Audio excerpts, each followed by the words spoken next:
सहनावतु सहनौ भुनक्तु सह वीर्यं करवावहै तेजस्विनावधीतमस्तु मा विद्विषावहै। ॐ शान्ति शान्ति शान्तिः। समस्तजनकल्याणे निरतं करुणामय नमामि चिन्मयं देवं सद्गुरुं ब्रह्मविद्वरम्। Hari Om. I welcome you all with great love and great respect in this Bhagavad Gita discourses. हम श्लोका चैंटिंग करेंगे 7 से 11, 7 to 11.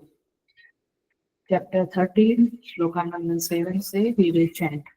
अमानित्वमदम्भित्वम् अहिंसा क्षान्तिराजवम् आचार्योपासनं शौचं स्थैर्यमात्मविनिग्रहः इन्द्रियार्थेषु वैराग्यम् अनहङ्कार एव च जन्म मृत्युजरा व्याधि दुःखदोषानुदर्शनम् असक्तिरनभिस्वङ्गः उत्तरार्गृहादिषु नित्यं च समचित्तत्वम् इष्टानिष्टोपपत्तिषु मयि चानन्ययोगेन भक्तिरप्यभिचारिणी विविक्तदेशसेवित्वम् अरतिर्जनसंसदि अध्यात्मज्ञाननित्यत्वम् तत्त्वज्ञानार्थदर्शनम् एतज्ज्ञानमिति प्रोक्तम् अज्ञानं यदतोऽन्यथा।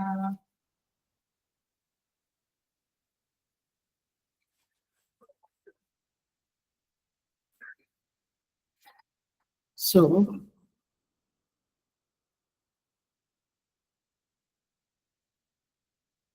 भगवान कहते हैं एतज् ज्ञानम् इति प्रोक्तम् अज्ञानं यदतोऽन्यथा। यह जो 7वें श्लोक से लेकर कितने गुण हैं, 7वें में कितने बताए? 9। 8 में 3, 9 में 3, 10 में 3, 11 में 2, तो 20 वैल्यू सिस्टम हो गई। तो भगवान ये लास्ट श्लोक है आज का। आज ये वैल्यू सिस्टम का चैप्टर प्रसंग पूरा होगा। तो भगवान कहते हैं अध्यात्म ज्ञान नित्यत्वम, माने अध्यात्म ज्ञान में नित्य स्थिति। इसकी एक व्याख्या ये पदच्छेद में दी है गीता प्रेस की जो बुक है उसमें। जिस ज्ञान के द्वारा आत्म वस्तु और अनात्म वस्तु जानी जाए उस ज्ञान का नाम अध्यात्म ज्ञान है। अब पढ़ लेना, आई होप सबके पास है। तत्व ज्ञानार्थ दर्शनम, तत्व ज्ञान अर्थ दर्शनम ऐसे अलग होगा। तत्व ज्ञान के अर्थ रूप, अर्थ माने मैंने हमेशा कहा है कि शास्त्र में अर्थ माने मीनिंग ऐसा नहीं, वह वस्तु माने विग्रह। सो तत्व ज्ञान के अर्थ रूप क्या है? परमात्मा, उनका दर्शन करना। तत्व ज्ञान के फलस्वरूप तो परमात्मा का दर्शन करना, ये है तत्व ज्ञानार्थ दर्शन। एतद् ज्ञानम इति प्रोक्तम, यह सब ज्ञान है। क्यों? वैसे तो वैल्यू सिस्टम है, लेकिन वो वैल्यू सिस्टम क्या है? ज्ञान की प्राप्ति का साधन है, और इन दैट सेंस उसको साधन है, उसको ज्ञान कहते हैं। ज्ञान की प्राप्ति के लिए जो जो जीवन मूल्य हम अपनाते हैं, वो अपनाने के बाद ही अंतःकरण शुद्धि होती है और फिर उसमें ज्ञान प्रकट होता है, इसलिए उसको ज्ञान कह दिया। एतद् ज्ञानम इति प्रोक्तम अज्ञानम यदतो अन्यथा, और बाकी का जो है इससे विपरीत, अन्यथा माने इससे विपरीत जो है वह अज्ञान है। जैसे अमानित्वम अदम्भित्वम ये ज्ञान है, मानित्वम दम्भित्वम अज्ञान है। इस तरह से समझ लेना। तो ये अज्ञान की वृद्धि में हेतु है क्या? मानित्वम दम्भित्वम ये अज्ञान को बढ़ाते हैं, हिंसा, इसलिए उसको क्या कह दिया? अज्ञान। तो इस तरह से यहाँ 11वां श्लोक शुरू हो रहा है। हमने काफी देखा, पिछले क्लास में हमने देखा मयि चानन्य योगेन भक्ति अव्यभिचारिणी। अव्यभिचारिणी भक्ति भी एक वैल्यू सिस्टम है। विविक्त देश सेवित्वम, एकांत देश में रहना, और अरति जन संसदी, जो लौकिक बातें होती है उसमें रुचि न रखना, ये क्या है? वैल्यू सिस्टम, अरति जन संसदी। आज हम आगे बढ़ते हैं 11वें नंबर के श्लोक में।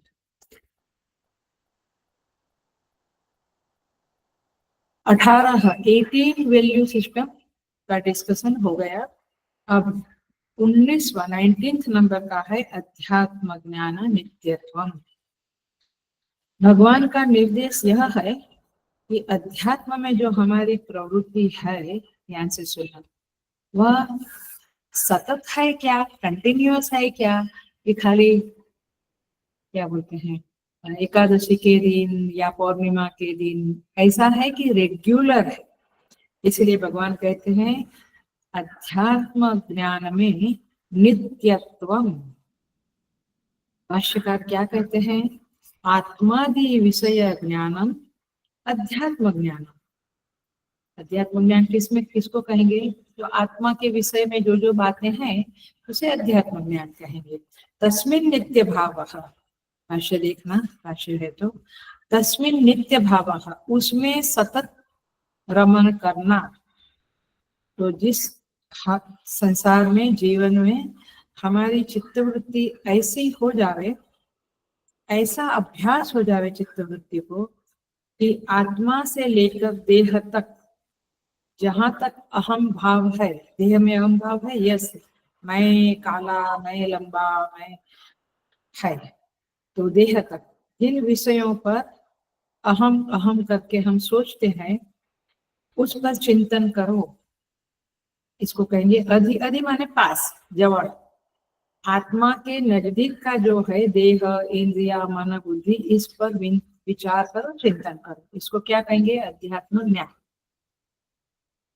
सो अधि आत्मा, जहां जहां अहम का अनुभव होता है, सारे पदार्थ अध्यात्म है। 8वें अध्याय में भगवान कहते हैं स्वभाव अध्यात्म उच्यते। स्वभाव को ही अध्यात्म कह दिया भगवान ने।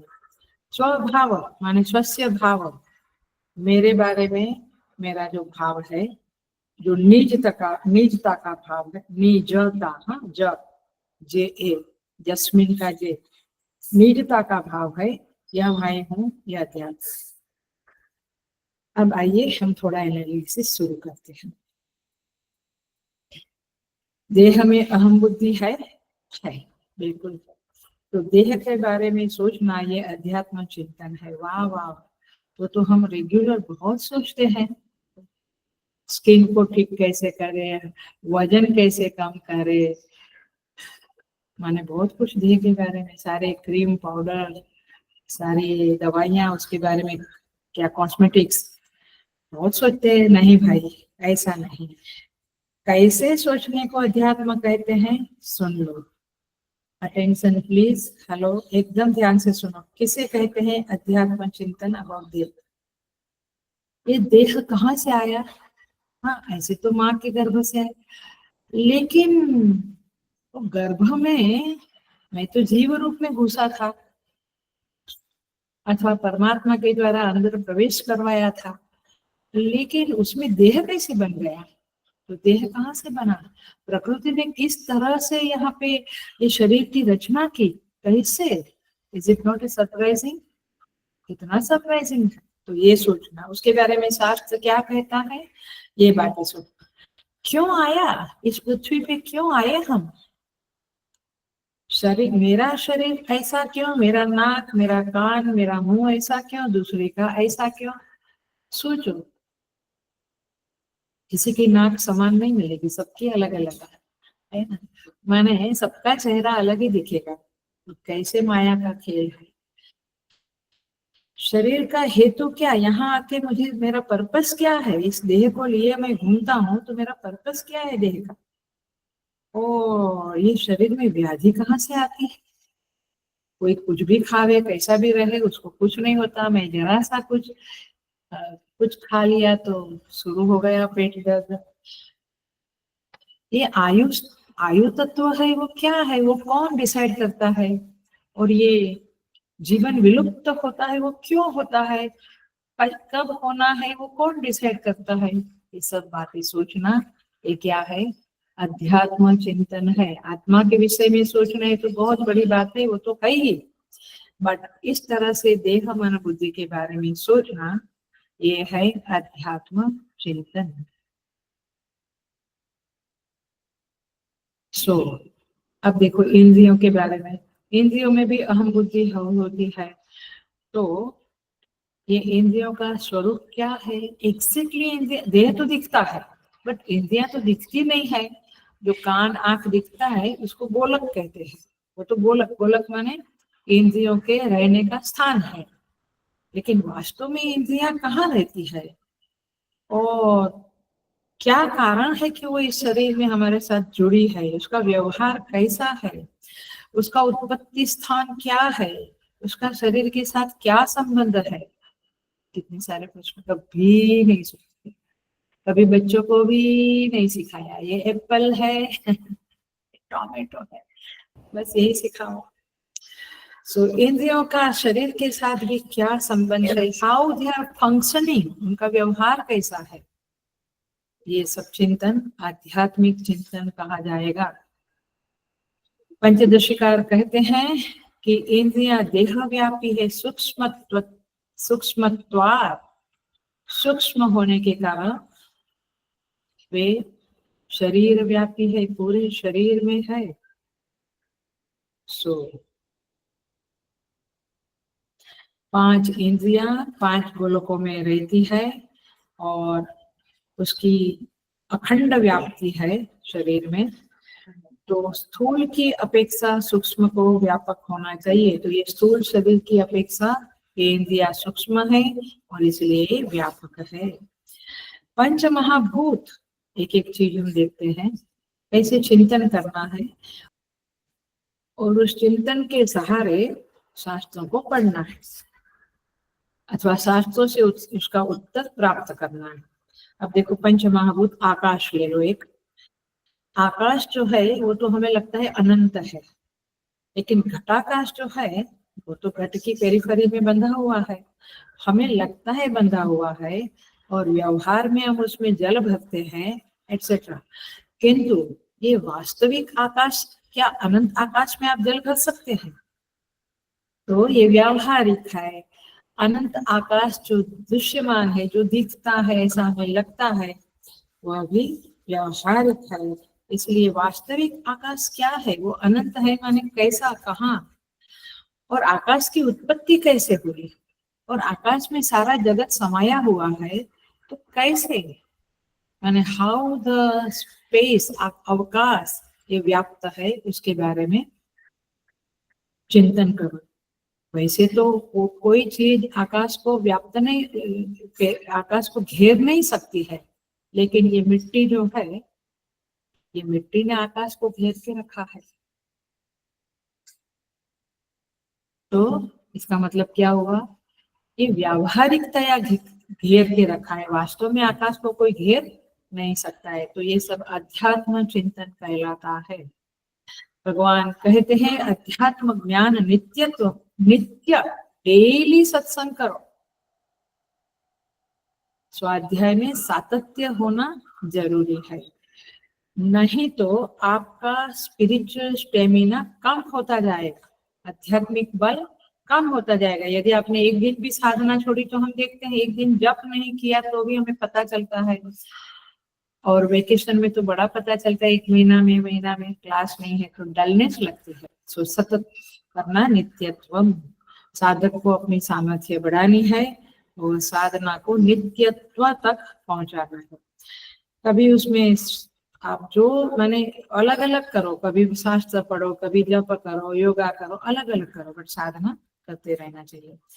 नहीं तो क्या होगा, थोड़ा सा किया, बहुत ठीक से नित्य नहीं किया, थोड़ा किया, फिर वापस 10 घंटा संसार का चिंतन।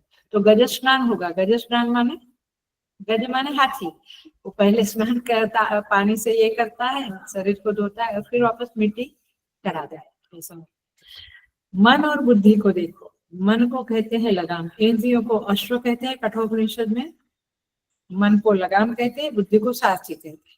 तो ये तीनों का कैसे वो सारथी है, कैसे ये लगाम है, कैसे ये अश्व दौड़ते हैं, तो ये बारे में चिंतन करना है। तो इसीलिए इसको ज्ञान शक्ति कहते हैं। मन और बुद्धि भी ज्ञान शक्ति है। तो इस ज्ञान शक्ति का इंद्रियों से कैसा संबंध है, ये मन का और बुद्धि का भी परस्पर कैसे संबंध है, उनकी फंक्शनिंग कैसे है, और मुझे तो समझता ही नहीं है कब मन संकल्प कर लेता है, कब बुद्धि डिसीजन लेती है। I have no attention towards there. तो अध्यात्म चिंतन क्या है, आप उसके प्रति बारीकी से, सूक्ष्मता से देखो कि how they are functioning in your body, आपके शरीर में वे कैसे फंक्शन करते हैं। बुद्धि को सारथी कहा और मन को लगाम कहा है। तो मन नियम्य हो गया, बुद्धि नियामक हो गई। क्या मेरे साथ भी ऐसा है? मुझे तो लगता है बहुत बार मेरा मन ही बुद्धि को कंट्रोल करता है। तो ये तो गलत बात है। तो मुझे तो जो शास्त्र में कहा वैसे करना चाहिए। तो मुझे बुद्धि को प्रायोरिटी देकर, मन के संकल्पों को गौण समझकर डिसीजन लेने चाहिए। तो इस तरह से इन सब चीजों का जो चिंतन करना है उसे कहेंगे आध्यात्मिक चिंतन। ये पंच महाभूत के सत्वांश से अंतःकरण बना है, और यही अंतःकरण में मन और बुद्धि दोनों है। तो कैसे ये दोनों एक दूसरे को डील करते हैं, एक दूसरे के साथ डील करते हैं, ये सब हमें समझना पड़ेगा। संस्कार, संस्कार भी बहुत बड़ी चीज है। उसके ऊपर भी विचार करें कि मनोवृत्तियां जो है वो संस्कार के अनुसार तो चलती है। ये तो समझता है कि जैसे मेरी वासनाएं हैं, मेरे संस्कार है, उसके मुताबिक ही चित्त में वृत्ति उत्पन्न होती है ना। एक तो बाहर का एटमॉस्फेयर देखकर वो मुझे प्रभावित करता है, तब मेरी मनोवृत्तियां उठती है। कुछ देखा, ओ अच्छा ये एलोवेरा का वृक्ष है, एलोवेरा का प्लांट है इधर, चलो मेरे कुंडे में भी डाल दो। गुलाब का है, पपीता का है। तो जो कुछ भी हम देखते हैं उसका प्रभाव भी पड़ता है, चित्तवृत्ति उठती है। लेकिन एट द सेम टाइम अंदर जो संस्कार जन्मों जन्म के पड़े हैं उसको देखकर भी वृत्तियां उठती है।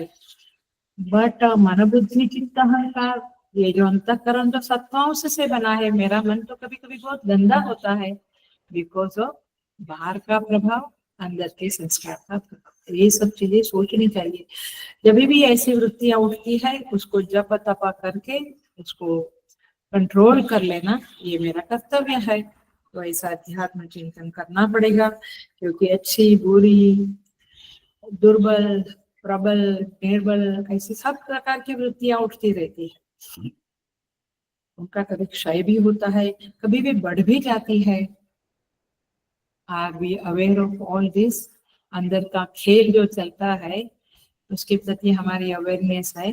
कितनी देर पूरे दिन में, कितना घंटा कहो, मिनट्स कहो, चित्त में भोजन का ख्याल आया, कितनी बार भगवान का ख्याल आया, कितनी बार हमें सत्कर्म के बारे में विचार हुआ, स्वाध्याय का ख्याल आया।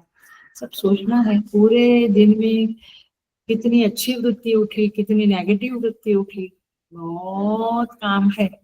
लेकिन हम तो आध्यात्मिक चिंतन, ये है अध्यात्म ज्ञान नित्यत्व। भगवान मनु महाराज कहते हैं, नहीं अन अध्यात्म कश्चित धर्मम ज्ञातुम शक्यते। जो स्पिरिचुअल व्यक्ति नहीं है, आध्यात्मिक व्यक्ति नहीं है, उसके लिए धर्म करना पॉसिबल नहीं है। थोड़ा तो स्पिरिचुअल होगा, तब जाके आदमी धर्म कर सकेगा। तो इसीलिए अनाध्यात्मिक व्यक्ति का तो समाज शास्त्र, राजनीति आदि में भी प्रवेश नहीं हो सकता है। सोसाइटी माने समाज के लिए कुछ करो, देश के लिए कुछ करो, राजनीति, politics. If you are not spiritual you can not do all this things. So the point है, देखो हमारे यहाँ जो पॉलिटिक्स है उसमें एक सिद्धांत है, एक बात कही जाती है क्या, कि राज्य का एक घटक राजा होता है और दूसरा घटक उसकी प्रकृति है। माने क्या, माने एक राज्य चल रहा है तो इट्स नॉट द ओनली राजा, माने केवल राजा का ही उसमें कंट्रीब्यूशन है वैसा नहीं, उसके साथ उसकी एक प्रकृति है। प्रकृति माने क्या, उनकी उनकी सेना है, उनका राजकोष है, उनकी महारानी है, उनका मंत्रिमंडल है ना, उनका एक पुरोहित है, गुरु है, राजगुरु, ये सब कुछ मिलके एक राज्य का कारोबार होता है। ऐसे हेलो, ऐसे परमात्मा चेतन है, राजा है, और उसके साथ उसकी प्रकृति है, माने ये देह, मन, बुद्धि, ये सब प्रकृति का ही घटक है, ये प्रकृति का ही बनाया हुआ है। तो इस तरह से ये हमारा शरीर चल रहा है। तो ये अध्यात्म शास्त्र को समझना है और उसको नित्यत्व, उसमें सातत्य बनाए रखना होता है। तो थोड़ा थोड़ा पढ़ा, थोड़ा कुछ सोचा, ऐसा नहीं। 24 तास माने जो कुछ भी देख रहे सुन रहे उसके पीछे अध्यात्म का चिंतन होना चाहिए। तो इस तरह से यहाँ पे कहते हैं शास्त्र का चिंतन। देखिए एक और सिंपल डेफिनेशन देकर हम आगे बढ़ेंगे। मनुष्य को निश्चित रूप से आध्यात्मिक होना ही चाहिए, क्योंकि आपका सब कुछ, देह मन इंद्रिय सब कुछ आपके अध्यात्म के ऊपर ही। आपको 4 पर्सनालिटी है, बहुत बार बोलती हूँ मैं, कौन सी, फिजिकल, मेंटल, इंटेलेक्चुअल और स्पिरिचुअल। माने भौतिक शरीर है, फिर एक मनोमय आत्मा, विज्ञानमय आत्मा कहते हैं, वैसे 4-5 कोर्स है और 4 प्रकार की हमारी पर्सनालिटी है। लेकिन मजेदार है, हम देह के जो भौतिक पर्सनालिटी है उसी के पीछे ज्यादा समय देते हैं, लेकिन ये मन मेरा कैसा है, स्वच्छ है कि गंदा है, ये बुद्धि में ताकत है मेरी डिसीजन लेने की, मेरी बुद्धि शुद्ध है, कुछ नहीं सोचते। और अध्यात्म, आत्म तत्व के विषय में तो कुछ भी नहीं सोचते। सो आध्यात्मिक का अर्थ आचार्य करते हैं आत्मा के लिए जीना। भैया मैं तो देह के लिए जीता हूँ, आत्मा के लिए जीना उसे कहेंगे आध्यात्मिक। माने जीवन का लक्ष्य आत्मा होना चाहिए, तब जाकर आप आध्यात्मिक व्यक्ति कहलाओगे। और भौतिक जगत के लिए जीना माने भौतिक लक्ष्य होना, ये है भौतिकता। एक आध्यात्मिकता और दूसरा है भौतिकता। तो आप किसके लिए जीते हो, इस संसार की चीजों के प्राप्त करने के लिए जीते हो या आत्म प्राप्ति के लिए जीते हो? इस दैट डिसाइड्स। थोड़ा पाठ कर लिया, थोड़ा पूजा कर लिया तो आध्यात्मिक नहीं। आपका लक्ष्य यदि ये हायर सेंस में इसका मीनिंग है, बाकी तो हर एक स्टेप पे आध्यात्मिक हम है ही। तो आत्मा के लिए जो जीता है वह आध्यात्मिक, मटेरियल के लिए जीता है वो मटेरियलिस्टिक माने भौतिकवादी। किसके लिए सोते हो, जागते हो, भोजन करते हो, सांस लेते हो? अध्यात्म के लिए, आत्म प्राप्ति के लिए। सर्वम आत्मार्थम एवं, सब कुछ आत्मा के लिए मैं करता हूँ, आत्म प्राप्ति के लिए करता हूँ, तो आप बन गए आध्यात्म। और देह को सजाने के लिए, देह के लिए करता हूँ, भौतिकवादी। क्या कहते हैं स्तोत्र में, ज्ञान वैराग्य सिद्ध्यर्थम भिक्षाम देहि में पार्वती, अन्नपूर्णा स्तोत्र।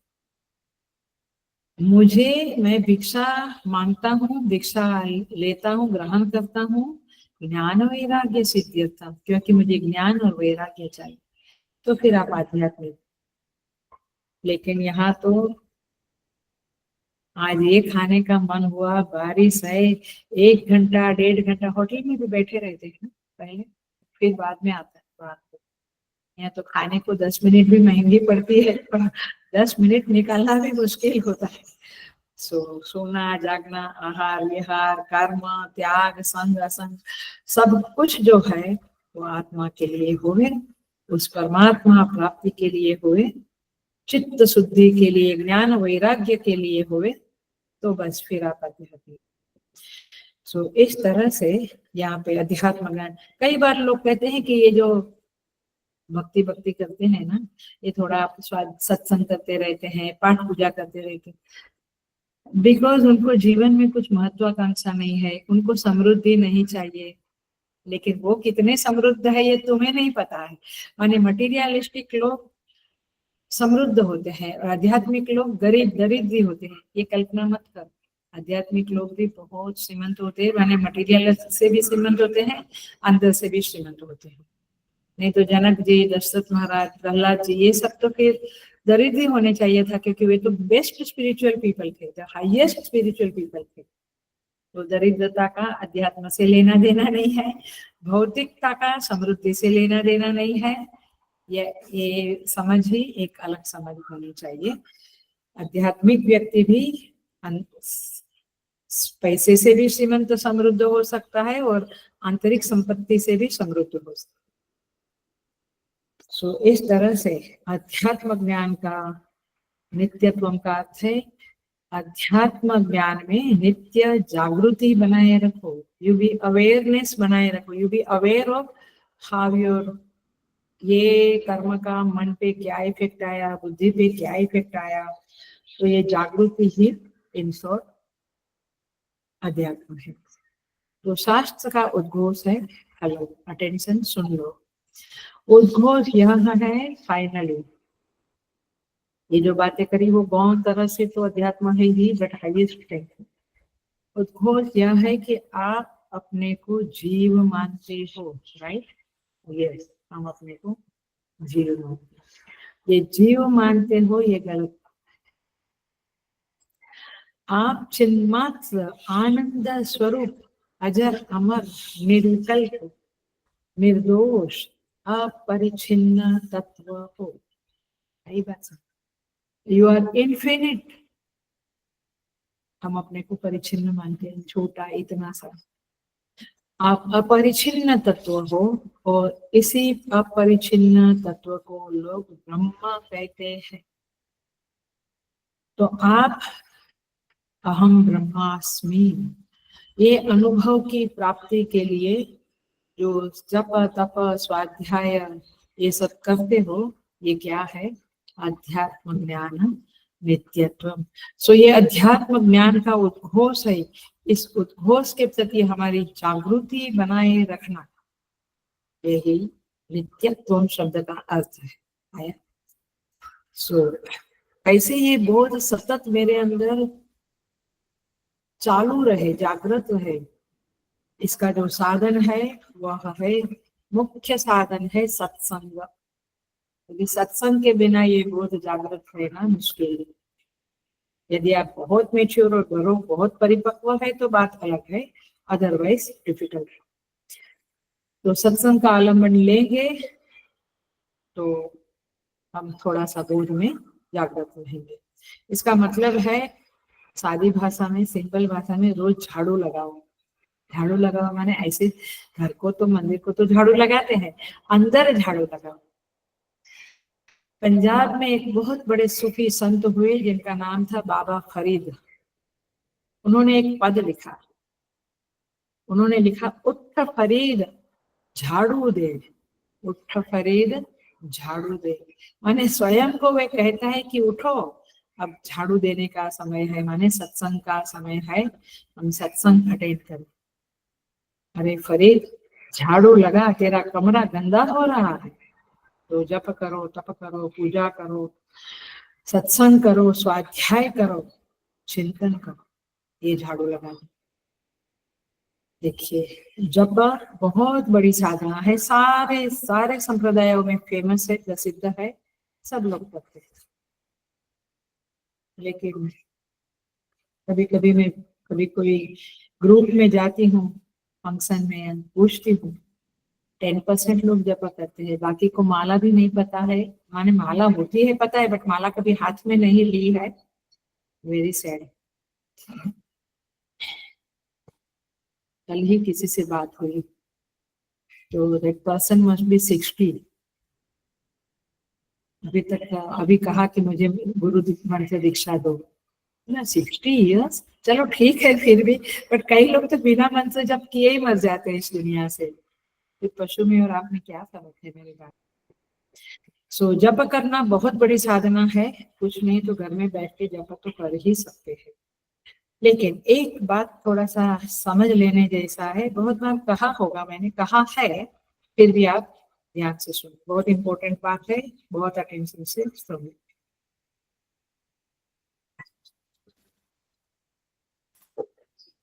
जप के दो अर्थ होते हैं।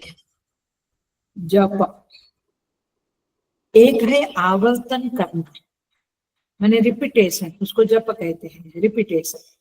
ओम नमः शिवाय, ओम नमः शिवाय करते हैं, वह अनुष्ठानात्मक होता है। माने लगभग लगभग जिसको समझ है वो व्यक्ति उस जप को अनुष्ठान के रूप में लेकर करता है। मूर्ख लोग ही ऐसे ही कुछ करते हैं, बाकी समझदार लोग अनुष्ठान करके, अनुष्ठान लेकर ही जप करते हैं। वैसे करने में भी कोई प्रॉब्लम नहीं है, बट उतना फायदा नहीं है। हमको तो फायदा चाहिए ना, बेनिफिट चाहिए ना, तो अनुष्ठान करके करते हैं। और दूसरा है अर्थ भावनम। एक क्या हुआ आवर्तन, और दूसरा क्या हुआ अर्थ भावनम। मैं पातंजलि योग का बहुत बार बोलती हूँ, तद जपः तदर्थ भावनम। ये पातंजलि योग सूत्र का, पातंजलि योग सूत्र है, इसको मैं बहुत बार बताया है, आज पुनः बताती हूँ। तो आवर्तन और अर्थ भावना। आवर्तन माने रिपीट करना, अनुष्ठान लेकर माने हमेशा अनुष्ठानात्मक आवर्तन करो, यह आचार्यों का आदेश है। दूसरा अर्थ भावन माने, अर्थ माने अभी थोड़ी देर पहले बताया वस्तु, इसका अर्थ माने मीनिंग शब्द नहीं। जैसे गुलाब, तो गुलाब का अर्थ क्या है, गुलाब का फूल, उसको गुलाब का अर्थ कहेंगे। श्री कृष्ण, तो श्री कृष्ण का विग्रह है, उसे अर्थ कहेंगे, अथवा भगवान कृष्ण को स्वयं अर्थ कहेंगे। तो अर्थ भावन माने मनना त्रायते इति मंत्र, मनन करने से अपना रक्षण होता है, इसलिए उसका नाम मंत्र है।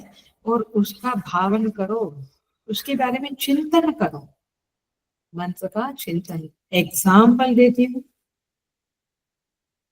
ये वेदांतिक निधिध्यासन है काइंड ऑफ। और वो जो आवर्तन है वो भक्ति शास्त्र के संदर्भ में है। बट दोनों में मंत्र जप का महत्व है। जैसे एग्जाम्पल लेते हैं, ओम नमो भगवते वासुदेवाय, ये मंत्र। अब ये रिपीट भी कर सकते हैं, आवर्तन भी कर सकते हैं, और अर्थ भावन भी करते हैं। कैसे अर्थ भावन करेंगे, ये सब अध्यात्म शास्त्र की बात चल रही है। भगवान वासुदेव एक है अवतारी पुरुष, भगवान वासुदेव श्री कृष्ण। तो वासयति अनेन सर्वान यो देवः स वासुदेवः, वासयति सर्वान यो देवः स वासुदेवः।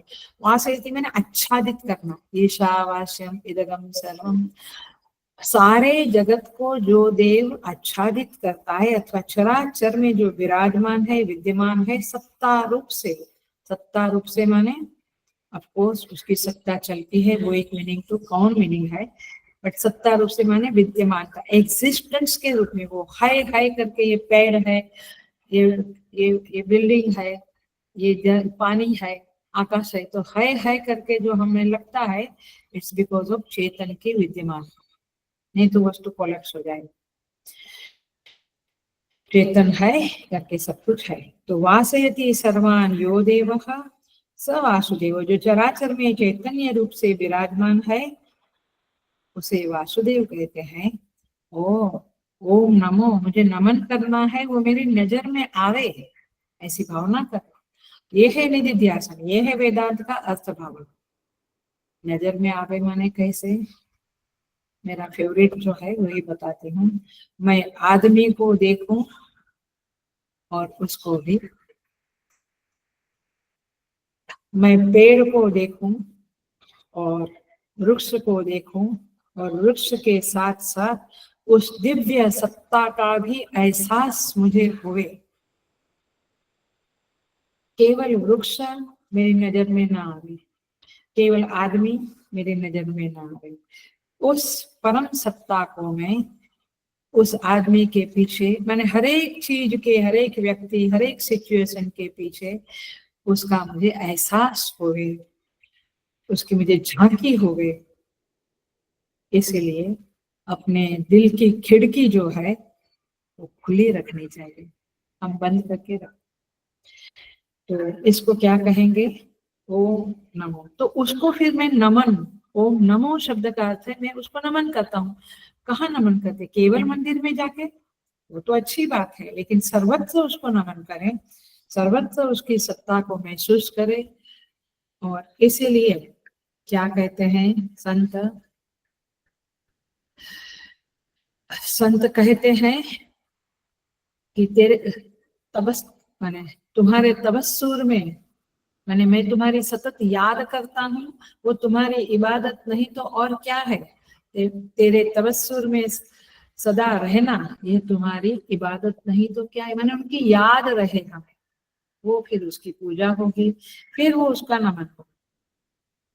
तो ओम नमो भगवते वासुदेवाय ये मंत्र जप करते हुए निधिध्यासन करना, अर्थ भावन करना, यह भी एक प्रकार का आध्यात्मिक साधना है, वेदांत का निधिध्यासन है।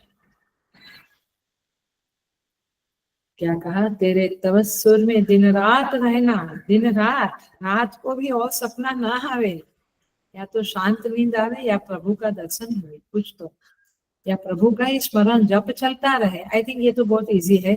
बहुत लोग मुझे कहते हैं, और ये होता है कि रात को जब हम करवट बदलते हैं तो हम सुनते हैं कि हमारा जप चालू है, तो ये तो होता है। तो आप आध्यात्मिक व्यक्ति हो ये पक्का समझ लो। इसलिए भगवान श्री कृष्ण 7वें अध्याय में कहते हैं बहुनाम जन्मनाम अन्ते ज्ञानवान माम प्रपद्यते। ये साधना करनी पड़ेगी, सतत नित्यत्व करना पड़ेगा, तब जाके भगवान कहते वासुदेव सर्वमिति स महात्मा सुदुर्लभः। वासुदेव सर्वमिति, वही वासुदेव सर्वत्र विराजमान है। ऐसी अनुभूति में सतत रहने वाले महात्मा सुदुर्लभ होते, दुर्लभ नहीं सुदुर्लभ होते। तो इस तरह से कबीर का फेवरेट हमारा जो दोहा है, क्या? सोवत जागत पड़े उताने, कहत कबीर हम वहीं ठिकाने। हम वहीं रहते हैं, की स्मृति में सतत रहते हैं, ऐसा कबीर कहते हैं। What a wonderful stage, what a jealousy होने वाला स्टेज है जिसको ऐसा स्मरण होता होगा। कल नहीं परसों की क्लास में ही बताया, पनिहारी का एग्जाम्पल दिया, वो चुन्नू मुन्नू का एग्जाम्पल दिया, तो वो वही बातें हैं कि आप रह सकते हो। सोवत जागत शरण तुम्हारे, उनकी शरण में सतत रहना, ये है अध्यात्म ज्ञान नित्यतम। हम आगे बढ़ जाते हैं। तत्व ज्ञानार्थ दर्शन। देखो, तत्व ज्ञान माने तत्व ज्ञान, उस परम तत्व का ज्ञान। अर्थ दर्शन, तोड़ो ऐसे तोड़ो, तत्व ज्ञान अर्थ दर्शन माने तत्व ज्ञान का जो अर्थ है परमात्मा, अर्थ माने वस्तु, उसका दर्शन है। तो जब आप अध्यात्म ज्ञान नित्यत्व करोगे तो तत्व ज्ञान अर्थ दर्शन होगा। एक के बाद अमानित्व से लेके एक के बाद एक वैल्यू सिस्टम जो है वो क्रम में है, ऐसा भी समझ सकते हैं। एक एक वैल्यू जब जीवन में आएगी, क्योंकि अमानित्व आएगा, मानित्व रहेगा ही नहीं, तो किसके प्रति दंभ करना है? तो देखो अमानित्व के बाद आदर,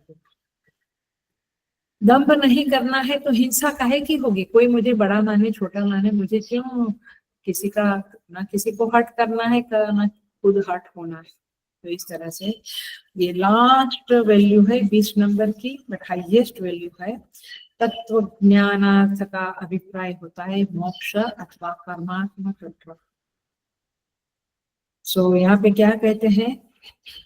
तस्य ज्ञान तत्त्वस्य ज्ञानम इति तत्त्वज्ञानम, तस्य ज्ञानस्य अर्थम इति इति अर्थ दर्शन मोक्ष। तो तत्व ज्ञान से मिलने वाली जो स्थिति है मोक्ष अथवा परमात्मा, उधर नजर बनाए रखना, इसको कहेंगे तत्व ज्ञानार्थ दर्शनम। दर्शन माने देखते रहना।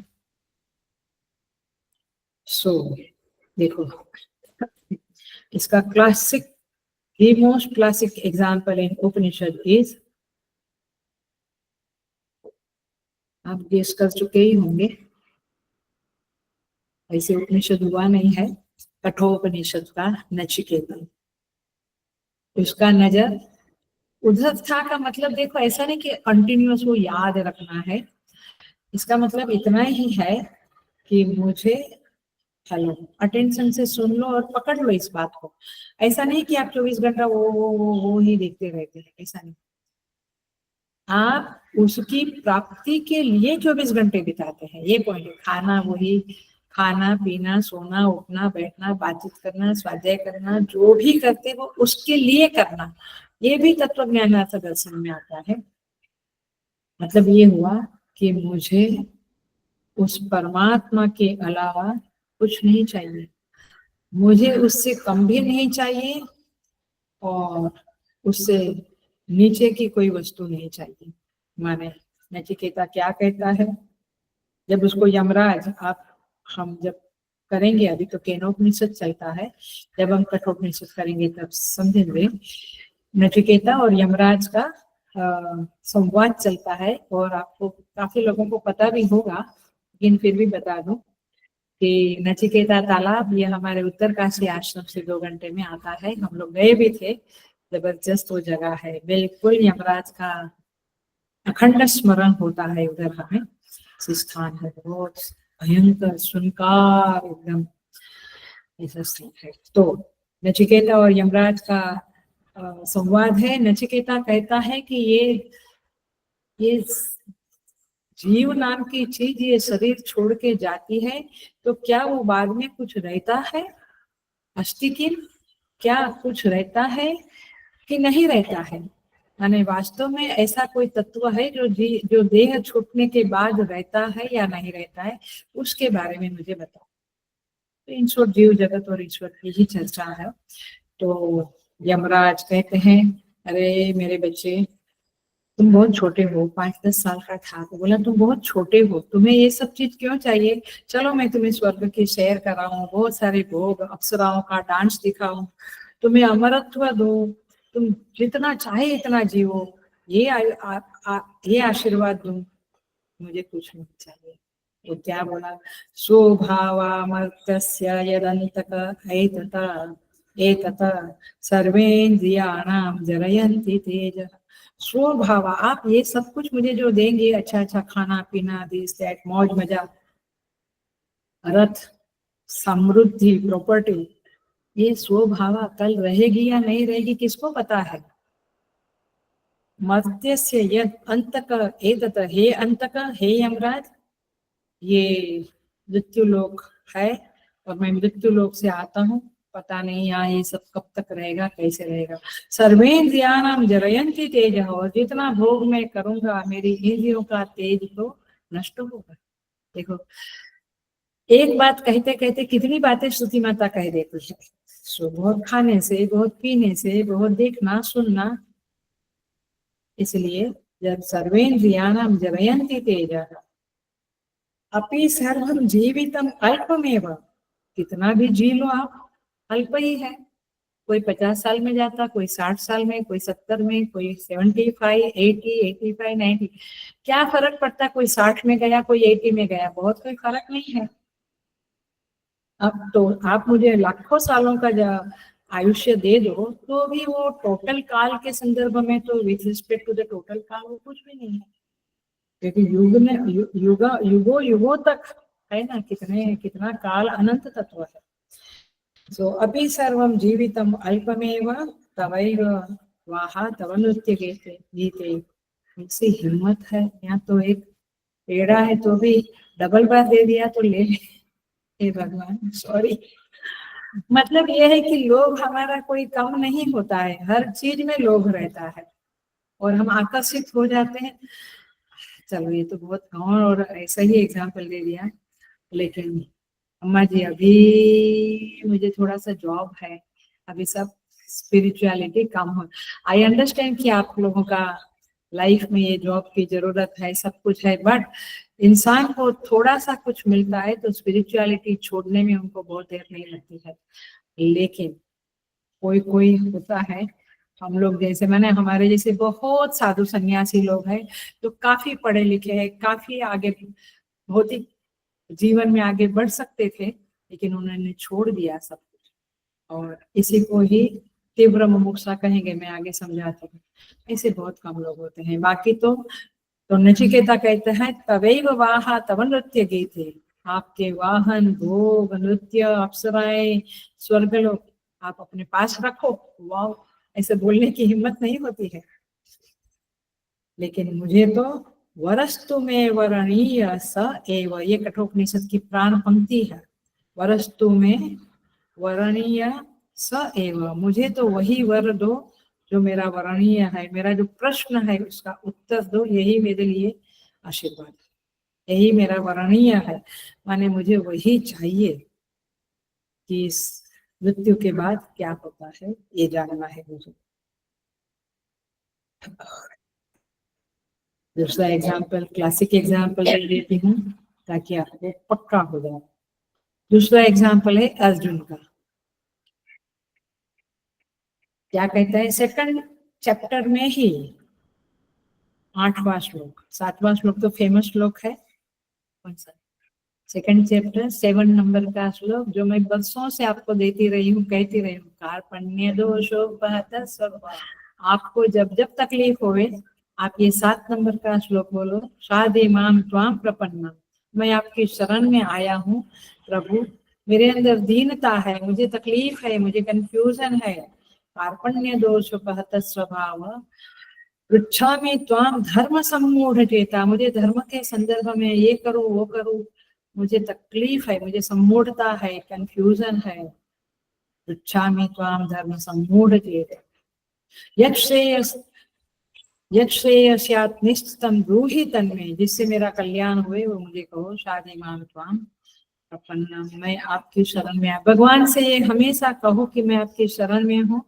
सच कहती हूँ, इधर उधर पूछने के बदले थोड़ी देर भगवान के पास बैठे, रोज बैठे, 15 दिन 20 दिन 21 दिन, आपको जरूर जवाब मिलेगा, किसी ना किसी तरह से एक आंसर मिलेगा जहां आपका मन शांत हो जाए। तो ये श्लोक आप रिपीट करिए, 1 माला करिए रोज, 2 माला 3 माला, आप देखो जवाब मिलेगा। सो वहीं पे 8वां श्लोक है अर्जुन का, क्लासिक है। नहीं प्रपश्यामि ममापनुद्यात् यच्छोकमुच्छोषणमिन्द्रियाणाम् अवाप्य भूमाव सपत्नवृद्धं राज्यं सुराणामपि चाधिपत्यम्। क्या कहता है, नहीं प्रपश्यामि ममानुपद्यात् यच्छोकमिच्छोषणमिन्द्रियाणाम्, इस दुनिया की कोई भी चीज मुझे मिल जावे तो भी मेरी इंद्रियों में यह जो शोक है, दुख है, अश्रु है, इसको मिटाने वाला संसार का कोई भी पदार्थ है ऐसा मैं नहीं मानता। क्या कंक्लूजन है, क्या डिसीजन है हमारा, तो अंतिम ही है। शायद ये मेरा दुख मिटा देगा, शायद ये व्यक्ति, ये परिस्थिति आएगी तो ये दुख से मैं छूट जाऊंगा, ये डॉक्टर के पास जाऊंगा तो ये व्याधि से मुक्त होगा। माने फिर अव्यभिचारिणी भक्ति नहीं होगी। समझ में आता है, अव्यभिचारिणी भक्ति माने भगवान की ही शरण में रहो, माने पहले भगवान को देखो। देखो क्या कहते हैं भागवत जी में, बहुत सुंदर कहते हैं, बहुत सुंदर, अत्यंत सुंदर कहते हैं। पूरे भागवत का उद्देश्य ही ये है, भागवत में 10 टॉपिक है, बता ही देती हूँ। 10 लक्षण, सर्ग विसर्ग स्थानम पोषयम पूतय मनवंतर ईशानु कथा निरोध मुक्ति आश्रय, वहां पे लिखते हैं ये 10 टॉपिक का लक्षण बताकर। दशमस्य विशुद्ध्यर्थम नवानाम इह वर्णनम, ये सारा भागवत में जो ये 9 जो वर्णन किया है 9 टॉपिक का सर्ग विसर्ग, दशमस्य तु विशुद्ध्यर्थम, दशम क्या बोला? आश्रय। आश्रय सिद्धि होवे, मेरा आश्रय व्यभिचारी ना रहे। बात मत करो आजकल डाइवर्स, ये कोई बहुत बुरी बात नहीं है। अभी इसका आश्रय लिया कल उसका, तो कहीं सुखी नहीं होएगा मेरे भैया।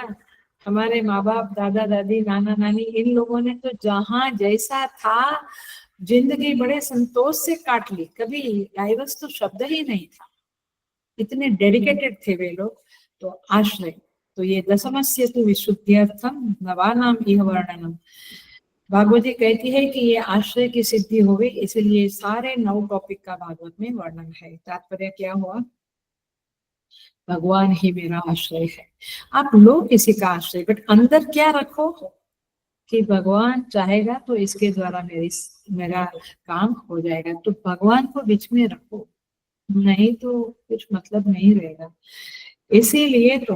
इसीलिए तो ठुकराने की ताकत आती है। नचिकेता ने जो ठुकराया, तुलसीदास जी ने ठुकराया अकबर का इनविटेशन। अकबर ने कहा आ जाओ मेरे नवरत्न दरबार में। क्या कहा तुलसीदास जी ने? संतन को कहा सिकरी सो काम, वो सिकरी शहर जो, संतन को कहा सिकरी सो काम, आवत जावत कन्हैया टूटे विसर जात हरि नाम। भाई तुम्हारे यहाँ आऊंगा तो एक तो मेरे जूता घस जाएगा। मैंने हमेशा देखा है कि संत लोगों की वाणी कुछ अलग ही टाइप की होती है। जैसे मुझे भी जब एक्सेप्ट किया मुक्तानंद बाबा ने, तो मेरे पिताजी को कहा कि बम्बई में बहुत गर्दी है, इधर बहुत जगह है, इसको इधर भेज। अब कहाँ क्या, but you never know, they speak in such a way. तो तुलसीदास जी महाराज कहते हैं संतन को कहा सिकरी सो का, आवत जावत कन्हैया टूटे। कन्हैया टूटे माने मेरा चप्पल घिस जाएगा, विसर जात हरि नाम। और फिर कह दिया भगवान का स्मरण उधर नहीं होगा, सो दरबार में कहा। सो तात्पर्य ये है, कहना ये चाहते थे ना, नहीं प्रपस्यामि ममापनुद्धार, ऐसी कोई चीज नहीं है जो मेरे दुख को, शोक को सुखा दे। अवाप्य भूमा व सपत्न राज्य, स्वर्ग मिले, राज्य मिले, पृथ्वी मिले, इसका सबका राज्य मिले, लेकिन मेरी इंद्रियों के शोक को दूर करने की ताकत इंद्र में भी नहीं है, इंद्र पद में भी नहीं है। इंद्र पद में भी दुख सुख चलता रहता। सो ये है तत्व ज्ञानार्थ दर्शन।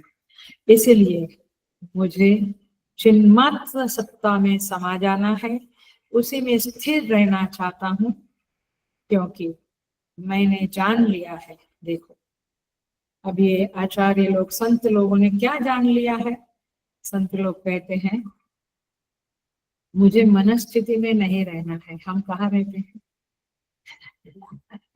मोस्टली मनस्थिति में ही रहना। आज मूड नहीं है, आज मूड ये है। मनस्थिति माने कुछ ना कुछ सोचते रहना, उसी चिंतन में, संसार का कुछ कुछ सोचते उसी चिंतन में पड़े रहना। क्या खाना बनाना है, कहाँ जाना है, किससे बात करना है, क्या करना है। परिस्थिति में नहीं रहना है। I want to get out from the situation. भैया you can't get out from the situation. Yes, situation मुझे चिपक के रहे, मैं उसमें नहीं रहूंगा। मुझे तो स्व स्थिति में रहना है, स्वरूप स्थिति में रहना है। ये जिसका निश्चय है उसे कहेंगे अध्यात्म ज्ञान नित्यत्व, और वही व्यक्ति तत्व ज्ञानार्थ दर्शन कर सकती है। तो क्योंकि वो जानता है, संत कहते हैं मैं जानता हूँ जैसी परिस्थिति होगी वैसा मेरा मनस्थिति होएगा, और जैसा मनस्थिति होगा वैसा मेरा स्थिति हो जाएगा। मुझे इसमें नहीं रहना। I want to get out, मुझे निकल जाना है इससे बाहर। तो क्या करना है? स्वाध्याय करो, जप करो, तप करो, तत्वार्थ से चिंतन करो, तत्व ज्ञानार्थ से चिंतन करो। और आपको नहीं जमता है तो पहले थोड़ा करो, फिर थोड़ा ज्यादा करो, स्पिरिचुअल स्टेमिना बढ़ा, बट करते रहो। तो योगा में कहते हैं ना, हमारे टीचर कहते हैं रोहित, और थोड़ा खींचो, और थोड़ा खींचो, खींचो और थोड़ा खींचो। तो ये बीके अय्यर का है, लेकिन बढ़िया है। सो खींचने से वो एक क्या बोलते हैं, उसका लचीलापन होता है। In so many other benefits is explaining. So इस तरह से स्पिरिचुअल स्टेमिना बढ़ाओ, बढ़ाओ, थोड़ा खींचो। और 5 माला नहीं, आज तो 6 माला ही करके रहो। तेरे को रसगुल्ला खाना है ना, मन को बोलो देखो रसगुल्ला आ गया है, खाना है ना, तो और 1 माला कर ले। ऐसा कुछ कुछ करके मन को मना के आगे बढ़ना है। सो यहाँ पे कहते हैं एतद् ज्ञानम इति प्रोक्तम। ये सारी वैल्यूज जो है वह क्या है, ज्ञान है, क्योंकि वो ज्ञान की प्राप्ति में साधन है। इसी सेंस में भगवान ने इन जीवन मूल्यों को ज्ञान साधन कहा। और इस तरह से ये ज्ञान तत्वार्थ दर्शनम। अब एग्जाम्पल देते हैं हम, अभी भी एग्जाम्पल ही दिए, अर्जुन का दिया, नचिकेता का दिया। अर्जुन का एग्जाम्पल और एक सुनो, चिड़िया की आंख कैसे मारी उसने, बाघ कैसे मारा। ऐसे फोकस से साधना करो, ये भी एक चीज है। माने तत्व ज्ञानार्थ दर्शन, वो दर्शन ऐसे नहीं होगा, वो फोकस करना पड़ेगा, अटेंशन अवेयरनेस रखनी पड़ेगी, तब जाकर होगा। यहाँ तो अवेयरनेस कुछ है ही नहीं। कितनी देर बात कर ली, फिर कहते भैया 1 घंटा हमने बात करी, और फिर अवेयरनेस आती है। एक शब्द भी हम ज्यादा ना बोले। हम भी ये प्रैक्टिस कर रहे हैं, कभी कभी हमको भी लगता है कि थोड़ा ये 5 मिनट का ये ज्यादा क्यों बोला हमने, ये सब नहीं बोलते तो चल जाता था, ऐसा लगता है। और इसीलिए हनुमान जी को याद करो, राम काज की ने बिनु मोहि कहाँ विश्राम।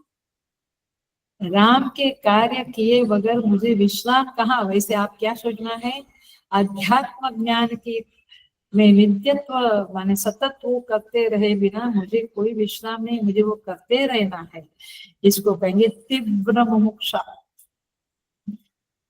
और इसका उल्टा क्या होगा, मंद मुमुक्षा किसको कहेंगे, सत्संग में बैठे हैं तभी सच में ठीक है, मैं खाना बनाती हूँ, सब कुछ करती हूँ, बट मुझे तो जीवन में आत्मज्ञान चाहिए, मुझे तो परमात्मा प्राप्ति चाहिए। ठीक है, लेकिन जैसे सत्संग है ना, 1 घंटा 1.25 घंटा सत्संग का खत्म हुआ, स्टेयर के उतरते उतरते अरे उसका क्या हो गया, फिर वो सोसाइटी वाले मिले, फिर जाते जाते चर्चा इधर की उधर। कहाँ, इसको कहेंगे मंद मुमुक्षा, माने बाकी के समय में भूल ही जाना, फिर मानित्व करना, दंभित्व करना, हिंसा, सब सब वैल्यू जो है वो भूल गए। तो इसको कहेंगे मंद मुमुक्षा वाले। मध्यम मुमुक्षा किसको कहते हैं, हम मंद तो नहीं है भाई, हमको मंद मत कहो। मध्यम मुमुक्षा उसको कहते हैं, उसको लक्ष्य तो याद रहता है कि मुझे ईश्वर प्राप्ति करना है, मुझे सारे वैल्यू सिस्टम को अपनाना है, अमानित्व, अदम्भित्व, और इसलिए मैंने सारे 5 श्लोक बाय हार्ट कर लिए हैं। 5 श्लोक तो याद रखना है, ताकि ये वैल्यू 20 वैल्यू हमारे अंदर बनी रहे, कम से कम हमारी स्मृति में रहेगी, तो हम उसको एग्जीक्यूट कर पाएंगे, उसका प्रैक्टिस एक्सपेरिमेंट कर पाएंगे। सो मध्यम मुमुक्षा ये है कि उसको याद नहीं दिलाना पड़ता है, उसको बैक ऑफ द माइंड में रहता है याद कि मैं स्पिरिचुअल साधक हूँ, ये स्पिरिचुअल स्टेमिना बढ़ाना है और ये वैल्यू सिस्टम जीवन में अपनाना है। जब जब मेरे से मानित्व होता है, अपनी आत्मश्लाघा करता हूँ, मानित्व माने वही मेरा मान, मैं ऐसा, मैं वैसा, तो जब जब मैं मानित्व करता हूँ, आत्मश्लाघा करता हूँ, मुझे तुरंत लगाम खींचना है और मन को कहना है, माय डियर माइंड, आज तूने कर लिया आत्मश्लाघा, आगे से मैं नहीं करने दूंगा। तो ये है, आज हम क्षमा नहीं कर पाए, हमने कह दिया I don't want to talk with you, कुछ देर उसके ऊपर विचार करो, फिर कहो कि चलो मैंने तुम्हें क्षमा कर दिया। तो ये वैल्यूज को हम धीरे धीरे अपना रहे। तो मध्यम मुमुक्षा वाला सत्संग केवल सुनता नहीं है, केवल 5 माला जप नहीं करता है, ये थोड़ा वैल्यू सिस्टम को भी अपने में इम्बाइब करने की कोशिश करता है। और एक दिन भी उसने स्वाध्याय, सेवा, जप इत्यादि नहीं किया तो उसको लगता है आज का दिन फुकट गया, लगता है ना। उसके पास समय की कमी नहीं रहती है, समय की कमी ही रहती है, उसको टाइम ही, उसको लगता है कि टाइम नहीं है मेरे पास साधना के, मैंने बहुत कुछ करता रहता है, ये मंद मुमुक्षा वाला है। ये लोग तो टाइम पास करने के लिए सोचते क्या करें, आ जाओ हमारे आश्रम में, या हमारे कितने प्रोजेक्ट, गीता चैंटिंग कंपटीशन है, कल ही मेरे जो यहाँ भगवत गीता का चैंटिंग सीखने आते हैं उन सब लोगों ने रजिस्ट्रेशन कराया 15वें अध्याय के लिए। तो ऐसे एक्टिविटीज तो बहुत है, टाइम पास करने की जरूरत नहीं है, तो बाय हार्ट करो, रजिस्ट्रेशन कराओ, कंपटीशन में पार्टिसिपेट करो, बहुत सारे काम। सो ये है मंद मुमुक्षा। तीव्र मुमुक्षा तो हमने कहा कि राम काज की ने बिनु मोहि कहाँ विश्राम, मुझे बस ये सब कंटिन्यूअस करते रहना है। और हायर सेंस में कहें तो साधना पंचकम ने कहा है तूर्णम विनिर्गम्यता निज गृहार, घर से निकल जाओ, माने निकल जाओ आश्रम लाइफ या कहीं और ऐसी साधु लाइफ में जीवन बिताओ।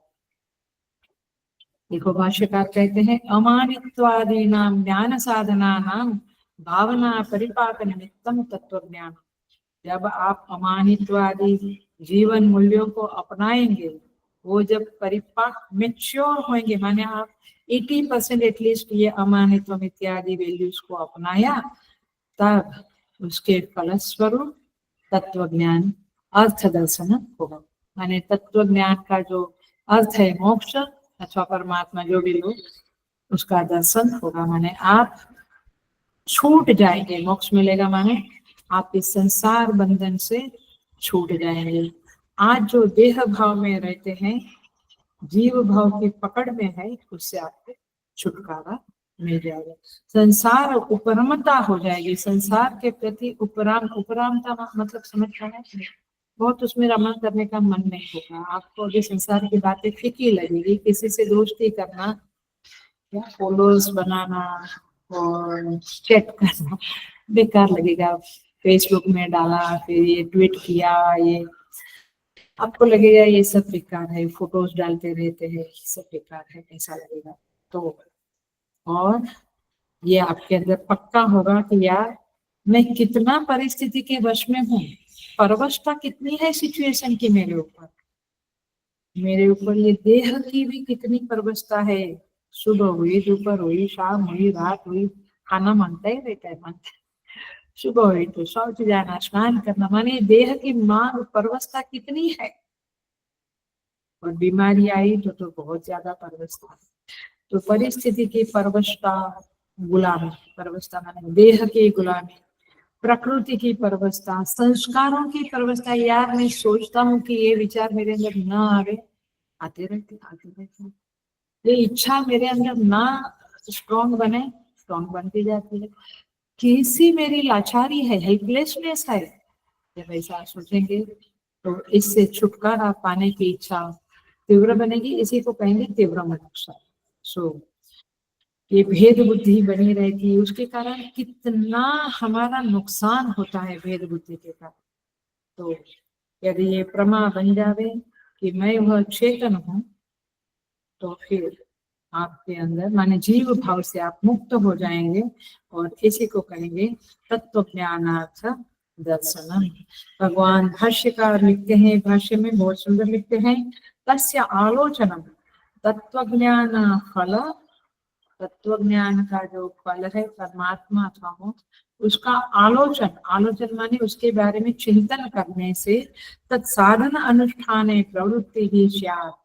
जब आप परमात्मा का, मोक्ष का, ये परवशता का चिंतन करोगे तो आपको लगेगा कि मैं इसकी प्राप्ति के लिए जो भी साधना है वो करता रहूं और अच्छी से बढ़ाऊं उसको, तत्साधना अनुष्ठान प्रवृत्ति स्यात्, उसके अनुष्ठान में आपकी प्रवृत्ति होती जाएगी। तो तत्व ज्ञान का फल पे जो दृष्टि बनी रहे, तो फिर आपके लक्ष्य पे दृष्टि बनी रहे, तो फिर छोटी छोटी साधनाएं आप कंटिन्यूअस करने लगेंगे और आपको उत्साह रहेगा और आप लक्ष्य तक पहुंच सकते हैं। देखो एक दिन में तो कुआं नहीं खोद सकते हैं, बट एक घमेला मिट्टी भी हमने निकाली तो हमें संतोष होगा कि आज मैंने कुछ मिट्टी निकाली। एक दिन में कुआं में से पानी निकालूंगा। ऐसे थोड़ा थोड़ा साधना भी सही दिशा में आप करते रहें तो संतोष भी होगा। और समझ में है, साधना माने जप तप तो करते रहेंगे, लेकिन ये मानित्वम अदम्भित्वम को हटाओ, अमानित्वम अदम्भित्वम को जीवन में लाओ, ये भी साधना है। ये थोड़ा थोड़ा करते रहेंगे। भगवान कहते एतत् ज्ञानम इति प्रोक्तम, ये ज्ञान है। जैसे एमबीबीएस में मेरे बेटे ने एंट्री लिया, आपके बेटे ने एंट्री लिया, आप तभी से क्या बोलते हैं, ओ डॉक्टर साहब आज छुट्टी है, आ जाओ आ जाओ, तो डॉक्टर ही बोलते हैं उसको सब। वैसे ये साधन है जीवन वैल्यू, जीवन माने ये जीवन मूल्य, ये वैल्यू सिस्टम है, साधन है। बट इसी को भगवान ने एक ज्ञानम इति प्रोक्तम, सेकंड लाइन पे आ गए ना, ये ज्ञान कहलाएगा क्योंकि ये ज्ञान का साधन है।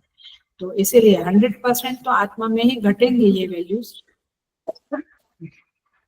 लेकिन यदि हम इसे जीवन में इम्बाइब करना शुरू करेंगे तो हमारी आध्यात्मिक यात्रा आगे बढ़ जाएगी। और इसीलिए ये जो साधना है ये बहुत ही इम्पोर्टेंट है। साधक को हर रोज इसको देखना चाहिए, इसलिए मैं कहती हूँ बाय हार्ट करो। बाय हार्ट करने से वो चित्त में घूमता रहेगा और आप उसको जीवन में इम्बाइब करने की कोशिश करेंगे। भगवान कहते हैं एतद् ज्ञानम इति प्रोक्तम अज्ञानम यदतोऽन्यथा, इससे विपरीत जो है वो अज्ञान कहलाता है। मानित्व, दंभित्व, हिंसा आदि अज्ञान है। क्यों? क्योंकि ये अज्ञान को बढ़ाने वाले अवगुण है। आप इस अवगुणों को भी साथ में रखते हो और जप तप करते हो तो गज स्नान ही कहा जाएगा और कुछ नहीं कहा जाएगा। इसलिए लोग कहते हैं ना इतना स्वाध्याय करते हैं, बट देखो, तो देखो क्यों कहते हैं, क्योंकि हमने इन जीवन मूल्यों को जीवन में अपनाया नहीं है। तो जीवन मूल्यों से विरोधी वृत्तियां हमें संसार में प्रवृत्त करने वाली वृत्ति है, मोक्ष के लक्ष्य से दूर ले जाने वाली वृत्तियां है और लक्ष्य का विस्मरण करा देने वाली वृत्तियां है। इसीलिए साधक को बहुत सावधानी से अपने इस वैल्यू सिस्टम के साथ जुड़े रहना है। इसको बिल्कुल अवेयरनेस में रखना है, स्मृति में रखना है कि मुझे ये सब करते रहना है। आप खाना बनाओ, आप जॉब करो, आप घर का काम करो, लेकिन इनके साथ जुड़े रहो। तो शेर याद आता है, गिरते हुए पत्ते ने कहा, गिरते हुए पत्ते ने शाख से कहा, मौसम का कुछ ख्याल है, सब जा रहे हैं तुम्हें पता है। शाख ने मुस्कुरा कर जवाब दिया, मौसम बिगड़ गया तो क्या मैं जड़ों को छोड़ दूं। मौसम बिगड़ गया तो मैं क्या जड़ों को छोड़ दूं। जड़े रहेगी तो तुम्हारे जैसे आएंगे 1000 पत्ते, मैंने जड़ों से जुड़े रह मैं जड़ से जुड़ी रहूंगी तो और पत्ते आ जाएंगे, लेकिन तेरी क्या होगी वो तो तू सोच, पत्तों को कहती। इस तरह से हम यदि जीवन मूल्य के साथ जुड़े रहेंगे तो अच्छा है, नहीं तो इधर उधर जो शाख से घिरा हुआ पत्ता है वो किधर किधर जाता है, उसका कोई ठिकाना नहीं रहता है। He has no fix destination. इसी तरह से ये जीव को बोल देती हूँ, हाथी की योनि में जाना पड़ा, वही तो गिरता पत्ता कहाँ कहाँ घूमता है, तो हाथी की, कुत्ते की, बिल्ली की कौन सी योनि में जाना पड़ा, आ जाएगा। शाख से जुड़े रहेंगे, परमात्मा से, जीवन वैल्यू से, जीवन मूल्यों से जुड़े रहेंगे तो फिर कोई चिंता की बात। इस तरह से यह 20 जीवन मूल्यों का अध्ययन हमने बहुत शॉर्ट में किया है, लेकिन बहुत इंपॉर्टेंट टॉपिक है। समग्र गीता का ये बहुत कहेंगे तो प्राण टॉपिक है, ऐसा भी हम कह सकते हैं, क्योंकि ये पहले आएगा तो हम आध्यात्मिक बनेंगे और फिर तत्व ज्ञानार्थ दर्शनम का लाभ होगा। अब ये जीवन मूल्य ज्ञान की ओर ले जाते हैं तो फिर ये साधन संपन्न वैल्यू सिस्टम वाले साधक का ज्ञेय तत्व, ज्ञातव्य क्या है, इस टॉपिक को अगले क्लास से हम डील करेंगे। ज्ञातव्य तत्व के संदर्भ में 12 से 18 श्लोक है, 7 श्लोक है, दिन उसका चिंतन करेंगे। और एक्चुअली देखा जाए तो 13वां अध्याय वहीं पे पूरा हो जाता है, बाकी का उसका एक्सटेंशन ही है, अगले क्लास में देखेंगे। ओम पूर्णमद पूर्णमिदं पूर्णात् पूर्णमुदच्यते पूर्णमादाय पूर्णमेवावशिष्यते। ओम शांति शांति शांति। हरि ओम। श्री गुरुभ्यो नमः। हरि